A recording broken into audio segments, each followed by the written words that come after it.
Abamu mpanyimfo no said na make say plane na namsro no omu na aba bedu no omaba say plane no alante na de tie ne say enhyehyeye ankoso yi M.E.C so onya we and Assemblyman so onya we enti plane bedu yi ya obesi from park na obesi so no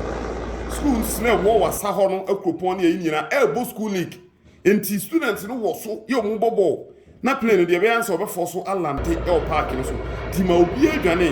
na plane mframa no tent o masi ampanim 40 ase ani ade ni nyina no abo tent na koto ba bia mani nyina azu sabri amigina ha me kasai na ohwe sede enuane a eye enua maanom ye maame ma no abeton wo school league na se emutuo ni abetia ni chese play na sanwia afra nkrofo nkwan ni omu stew ni ade aseni mani nyina ama sense empanimfo na si a me kasai ye gina ha o masi